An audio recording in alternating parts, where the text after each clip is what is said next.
We are against BJP. Prashant Kishore rules out alliance in Bihar. Final phase campaigning ends in Bihar. 122 seats to vote in second and last phase. Tej Pratap Yadav claims threat to life. Who benefits from 9% higher voter turnout in Bihar's first phase? Mahagathbandhan or NDA? Hear from the analysts. Election Commission denies tampering claims in Samastipur. Hello and welcome to Bihar Election Tracker, your go-to source for key updates as the state moves towards a high-stakes assembly election. Jan Swaraj founder Prashant Kishore on Sunday ruled out any possibility of joining a coalition government if his party fails to secure an absolute majority in the Bihar assembly elections. In an exclusive interview with ANI, the political strategist turned politician made it clear that he would prefer to continue working with the people rather than compromise on his party's principles. If the people of Bihar don't want to change yet, we will stay with them and keep working for another 5 years. There is no question of joining the government either. अगर आप as an individual ना जाएं लेकिन party का तो कोई होगा ना, पार्टी के जो लोग जीत कर आएंगे, अगर वो कहेंगे जीत कर आएंगे और हम लोग की संख्या नहीं होगी सत्ता में जाने की, आप एब्सोल्यूट मेजोरिटी तो ला नहीं सकते। नहीं तो क्यों नहीं ला सकते? आप कह रहे हैं एब्सोल्यूट मेजोरिटी, बिल्कुल। अगर आएगा तो आएगा तो उतना ही आएगा, नहीं आएगा तो नहीं आएगा। और अगर नहीं आता, नहीं आएगा तो हम लोग बाहर बैठेंगे 5 तो ये आपकी जिद है। अगर आपकी पार्टी कहती है कि नहीं हम कोई नहीं कहेगा, क्योंकि जनता ने वोट परिवर्तन के लिए, बदलाव के लिए दिया है। जनता ने वोट कोalition के लिए नहीं दिया। सरकार में बैठ के भी तो बदलाव किया जा सकता है। जरूरत नहीं है, क्यों? किसके साथ बदलाव कॉम्प्रोमाइज करना क्या सम्राट चौधरी के साथ बैठ के आप बदलाव कर सकते हैं? क्या आप तेजस्वी यादव के साथ बैठ के बदलाव कर सकते हैं? क्यों नहीं? आपने सबके साथ काम किया प्रशांत जी। अगर दूसरे के बारे में बोलूं कि अगर तेजस्वी जा सकते हैं कि नहीं, बीजेपी के साथ नहीं जा सकते, उन्होंने कभी काम नहीं किया, लेकिन आपने तो सबके साथ काम किया। नहीं, पहली बात तो समझिए कि काम करना प्रोफेशनली वो एक बात है। जैसे आप एज ए पत्रकार आपने 10 न्यूज एनडीटी में काम किया हो, लेकिन अगर आप अभी एएनआई चला रहे हैं तो एएनआई छोड़कर किसी दूसरे पीटीआई में नहीं ज्वाइन कर लीजिएगा।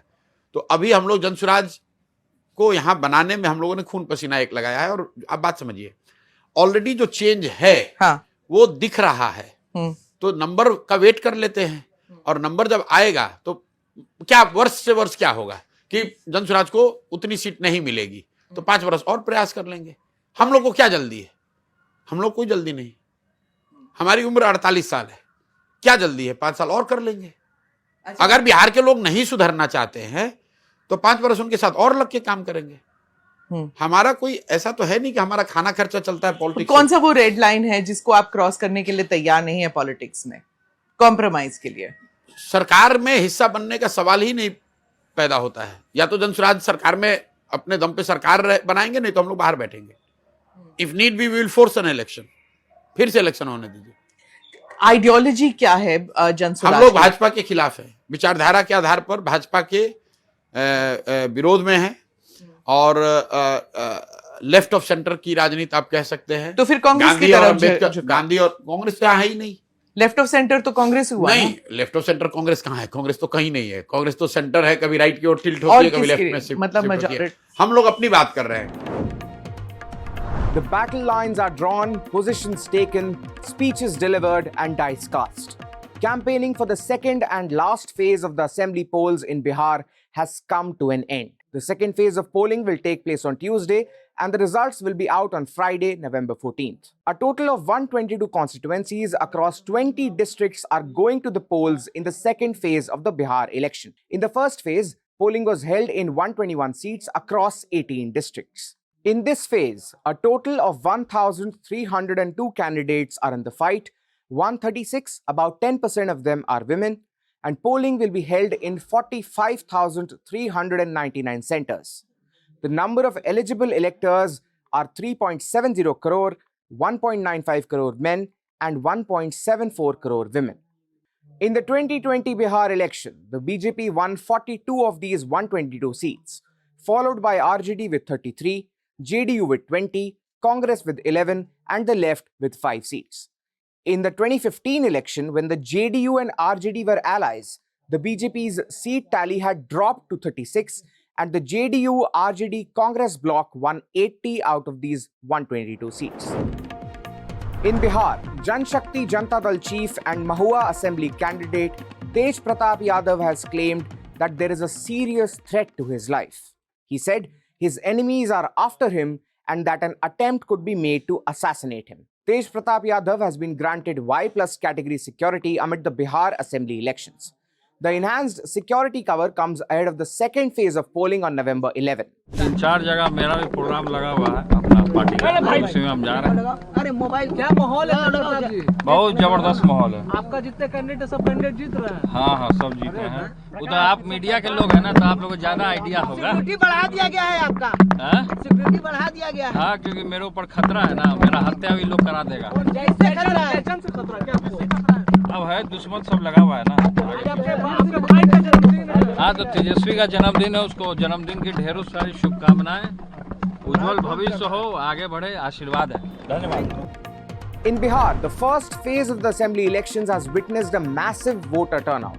A large number of voters stepped out of their homes and reached polling booths, leading to nearly a 9% increase in voting compared to the previous election. According to Election Commission data, voter turnout in the previous assembly polls stood at 56.2%, but this time the first phase recorded a turnout of 65.1%. This sharp rise in participation has sparked a major political question. Who benefits from the high turnout? Will it favor the Mahagathbandhan or the NDA?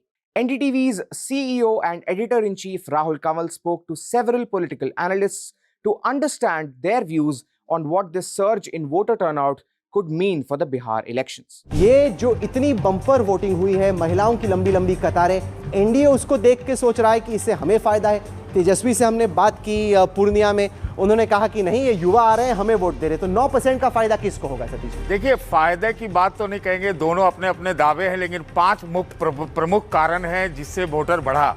क्योंकि पिछली बार जो है corona के time पे ये चुनाव हुआ था, उसके जस्ट बाद। दूसरा है कि आप देखिए तो मोबिलाइजेशन, जब 3 फोर्स हैं वहाँ, नया भी आ गया, पीके भी आ गया, तो मोबिलाइजेशन बहुत है। एक और जो बहुत बड़ा फैक्टर मेरी नज़र में है, मैं वहीं से हूँ, तो लोग को इस बार शंका थी कि मेरा वोट है कि नहीं, तो अपना पहचान स्थापित करने के लिए, सत्यापित करने के लिए भी लोग वोट देने आए। और एक और कारण जो है, देखिए 10,000 का तो फ़र्क तो पड़ेगा ही, और महिला युवा का तो फ़र्क पड़ेगा ही, ये मुख्य कारण है। और मैं समझता हूँ इसी कारण जो है ये एक दुविधा है, एक बहुत तरह का इसके ऊपर परत जम गई है कि आखिर लोग किसके लिए वोट देने आए हैं। मेरे ख्याल से सबके लिए वोट देने आए हैं, इसलिए कहना बड़ा मुश्किल है कि प्रवासी सिर्फ एनडीए के लिए आया या महागठबंधन के लिए आया, जन स्वराज के लिए आया। जी, वोटिंग तो खूब बढ़ गई है अजीत जी, लेकिन किसी को ये गारंटी के साथ मालूम नहीं कि वोट किसके बढ़ रहे हैं। और इसमें ख्याल इस बात का भी रखना है कि एसआईआर के चलते करीब 4% वोट कम भी हुआ था, वोटर्स की संख्या कम हुई थी, और इस वजह से भी लग रहा है कि ज़्यादा वोटिंग हुई है। आपके हिसाब से ये जो बढ़ा हुआ टर्नआउट है, क्या संकेत दे रहा है? परंपरागत क्या होता है, जब टर्नआउट बढ़ता है तो ऑपोजिशन को, चैलेंजर को फ़ायदा होता है। बट इस चुनाव में जब हम पूरा घूमे एक साथ बिहार, तो हमें लगा कि इसमें एंटी इनकम्बेंसी वोट है ही नहीं। इसमें वोट यदि है तो यंग वोट है चेंज के लिए, और साथ ही साथ महिला वोट है नीतीश जी के लिए। तो मुझे लगता है कि इसलिए इस बार जो वोट बढ़ा है वो दोनों तरफ से, नीतीश जी के लिए महिला वोट जो मैंने कहा, और जो जनरेशनल वोट है, हो सकता है वो 2-3 भाग में बट जाए, स्पेशली तेजस्वी जी के लिए, साथ ही साथ प्रशांत किशोर के लिए। फाइनली एक फैक्टर आपने जो कहा राहुल, कि डिनोमिनेटर को यदि काट दिया जाए तो टर्नआउट का जो इक्वेशन होता है कि number of votes polled divided by registered voters, तो रजिस्टर्ड वोटर्स कट गया तो न्यूमरेटर वैसे भी बढ़ जाएगा। तो थोड़ा कई सारे जिनके नाम थे वोटर लिस्ट में वो अब चूंकि नहीं है, इस वजह से लग रहा है कि टर्नआउट ही बढ़ गया, लेकिन असल में ऐसा है नहीं। A controversy erupted in Bihar's Samastipur district after a video from the Mohiuddin Nagar Assembly constituency went viral on social media, alleging tampering at a strong room. However, officials have clarified that the video was misleading and the claims were false.